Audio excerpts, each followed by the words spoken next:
stirring up rocks and sea urchins and everything. And so all the shrimps and the prawns and that, they would come in and pick away at that right alongside of you. But they're watching you that whole time.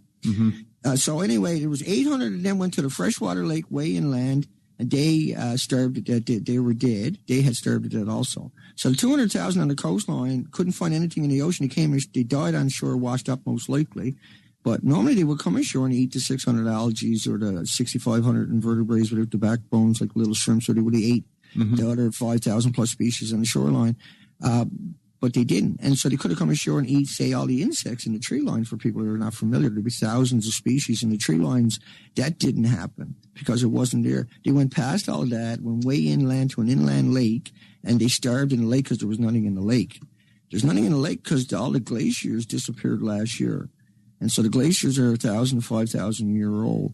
And because that cold water wasn't regulating the estuaries and the rivers and lakes and streams and the coastline itself, the insects were gone in those areas, and the trout failed because they're dependent on a certain temperature of the water. They're dependent on that cold glacier water coming down during the hot summer times, regulating the streams and the estuaries and the breeding grounds. They're breeding grounds for sure. And so that was missing. And so I'm assuming that's why they died way in the lake. They couldn't find anything inside of the country zone either. And we recognized that anyway on the expeditions where, like, we've talked about how the insects are missing throughout the whole coastline. It's not just, the highly visible species on the coastline in the nursery. They're all gone, completely eradicated. The 4 million other species didn't receive the coastline, but all the insects were gone on the highways from one end to the other. And this is hard to believe, but true. And we've been talking about it thanks to Dana. This is not a joke. For any of you going up this summer on a trip, make your own notes. Take notes. Watch. See what happens. Look for insects. Look at the coast. Look at the tide pools. Wow. Yeah, really. That's what we need as a collective. I try to get that started before where everybody would just, that's what I was kind of hoping 2 years ago, that everybody would just walk out with their cameras, take a picture, and send it to me of their shoreline, of their wharf, or something that can be verified, timestamped by your cell phone. And I still don't give up on that kind of, because we do need to crowdfund knowledge anyway. That's in some aspects, because it can be verified through a phone. Somebody else can go down and verify it now. That would have told us a long time ago, these kinds of things. There's so many pilots that are flying along the coastline that got planes that live on the coastline, could be out surveying the coastline looking for die-offs. We won't see any many die-offs left here in British Columbia, Canada, that's for sure. My take is it's all gone now, for sure. I think so, and, yeah. Canada got a huge dose, massive dose, incredible dose from Japan, the jet streams and the ocean current. America got a brutalizing, just unimaginable amounts in all the modeling that I've seen from the Norwegian Institute, from France's, from Australia. Well, this is in the first, 2, 4, 8 weeks, 10 weeks after the explosions. We really just got it big time. You were pounded. I was sick by it. I wasn't in bed, but I knew. It was in my sinuses, the back of my throat, the worst taste in my mouth. There's no question about what it was. None. Yeah, and a lot of people, all the potassium got bought up on this planet right away within the first couple of days. But that's only good for the thyroid, correct? Right. But, cesium-137 also gathers up in the thyroid. But you're supposed to take it preemptively and fill the thyroid up and stop it. It's still going to go into your body. You still got to ingest it. You're still going to sequester in your muscles and your organs and your bones and everything. But your thyroid is a gland, it's like your pituitary gland or your adrenaline gland and your spleen even. And so these are very vulnerable ones because they can't be transplanted. And the minute that you injure these with the high doses of it, your body attacks it because the gland is so important. Your body will attack itself with white blood cells dramatically, flooding it, trying to salvage it. And so you got less oxygen in your body. You're lethargic and weak and dizzy, disoriented, and, unmotivated. And you will be like that till the end of time, unfortunately. I know it's not funny. It's the gallows laugh. But the results that I've seen in less than 5 years are the most frightening. It's more frightening than anything I can imagine. It's more frightening than anything I could have imagined, that we could lose the Pacific in a 5 years. Nobody's talking about it. The average American, the average Canadian. That they don't know. No, they're not able to wrap their mind around it. And you take all the ice that's missing in the mountain, the glacier ice. It took 1,000, 5,000 years for people that are not familiar. This stuff is gone from the entire coast of British Columbia, the whole mountain range. It's just and that amazing. Climate scientists and nobody else has been out saying, see, we told you it's all going to go. No one's been out parading that. No one's out recognizing that. And that is the weirdest thing imaginable. Because isn't that what all the global warming fight was all about? We're going to lose the glaciers. Well, we lost them in British Columbia last year. They're all gone. And so all the rivers, lakes, estuaries. How can this not be big news in Canada? I don't understand it. Yeah, I don't understand it. How is that possible? See? Because they're very aware of it, obviously. Sure they are. Yeah, they were aware of all the fallout because Simon Fraser University was showing 20 million way back in the day. We have other studies showing 220 million becquerels per liter of rainwater just after Fukushima. Mm-hmm. And 50 becquerels is an evacuation zone, 55 becquerels. So 220 million liter after liter in rainwater throughout the whole cities and countries is unimaginable. It's literally a nuclear war in every sense. It's an ecocide and a genocide, and it takes a number of years for it to play out. Nobody in your wildest dreams would imagine it can kill a Pacific Ocean. So I understand trepidation people have. I understand that, that knowledge. They've been fed bananas, potato chips, walking in the sunshine, getting on airplanes and dental x-rays for so long. Unless it's terrorist and you get dirty bomb, you got to have a drill. We need another billion for security. And so when they conflate them together the way they did for so long, yeah, that was a problem for me. I'm sure that was a problem for anybody else when they first looked at this. I was pro-nuclear years and years ago, and I was really, really going down that rabbit hole on nuclear, really digging it. And then I started understanding about the fuel. I started understanding about Chernobyl a little bit.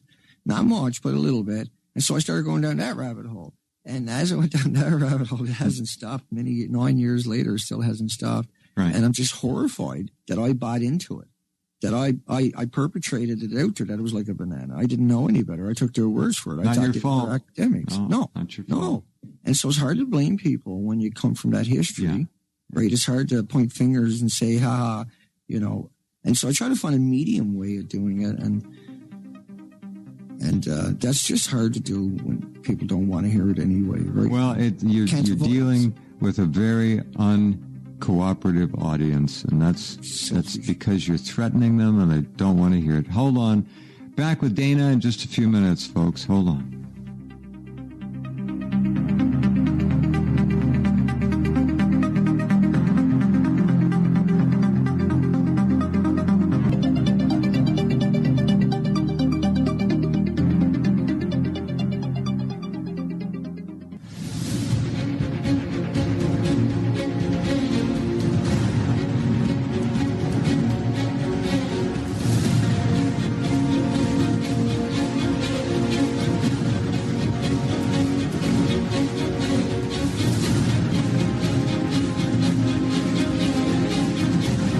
Headline at ENE News, television news report, radiation in the ocean off Fukushima. Why do they just say off Fukushima? It's coming across on the North Pacific Current.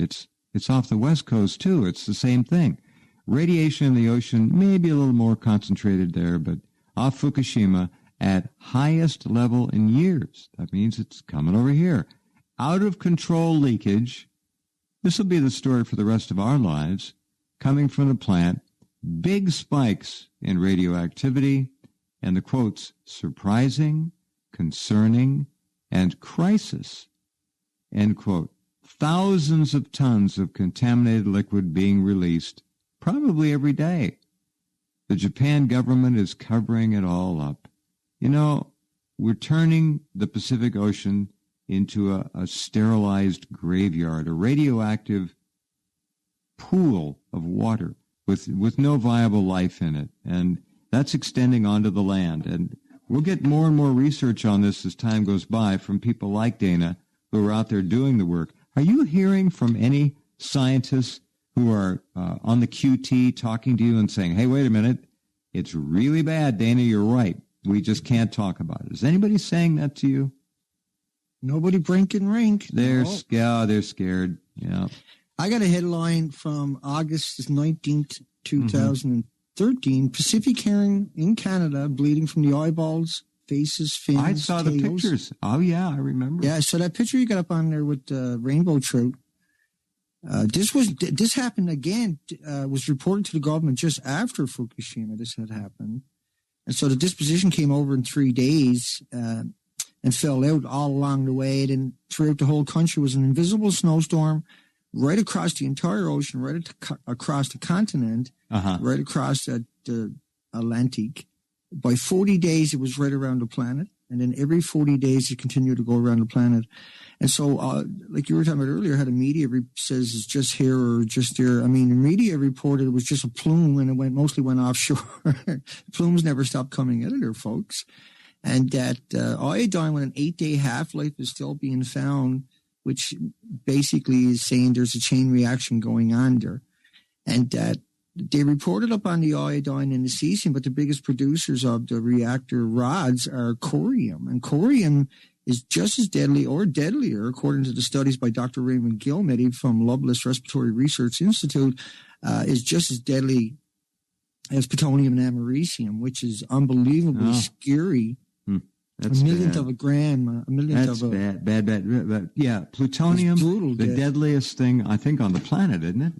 That's what they say. There's so many classified isotopes, really, and it deserves its name. It's man-made. Its parent daughter is a gas, so if it's not kept in its environment, it will turn into gas and escape. Excuse me. Sellafield, England lost 500 kilograms that way.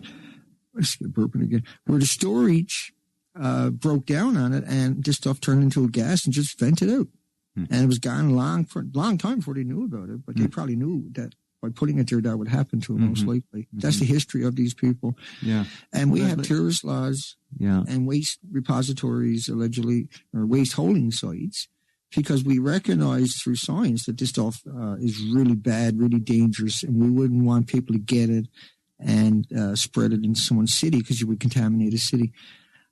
But we also have radiation detecting equipment throughout the coastline of North America, Canada, and America. Oh, the government knows exactly what's going on. Yeah. The point I was going to make was that they've done this since the Cold War. In case there was a detonation, they would pick up the radiation and they could warn people, whether there was an event happening. And so for 20, 30, 40, 50 years or so, they continued to monitor for radioactive fallout. And when Fukushima happened, they switched them all off. That's throughout North America. They, like we were talking about a number of months back, how the EPA said they had 90 of 150 of their Geiger counters were broken, and so they were going to just take everything down. So normally you would just replace all that during the last 5 decades. If something broke, they would have just replaced it. But since Fukushima, I mean, it's ludicrous to say that 90 out of 150 Geiger counters broke. It's so all the sad. Deconditioning work they're doing, you're releasing it into the environment. They're burning it in incinerators down there at a phenomenal rate. The employees are dumping it directly into the ocean, lakes, streams, and rivers. Right. It's washing off the mountains. It's being reliberated from Japan constantly from the reactors. They're perpetually pouring water on the reactor still, and that'll probably never stop. They have to do that to stay on that site. And the site where they built those walls underground, it causes liquefaction where the water had nowhere to go. So the water runs down the mountain behind it, runs into the wall, and starts coming up to the surface. So when these buildings detonated, they threw the rods all over Fukushima Prefecture, but certainly all over the nuclear power plant site. And what they done was they went in with remote control bulldozers, and they bulldozed the rods under the ground. There was over 1 million sievers between Unit 1 and 2 just after the accident, and 5 sievers can kill you. So 1 million sievers is some scary, really scary stuff. And once again, there's 5 million pounds in each of these reactors. And when they went bad, they went bad, really, really bad. It's like Chernobyl, where Chernobyl was equal to 40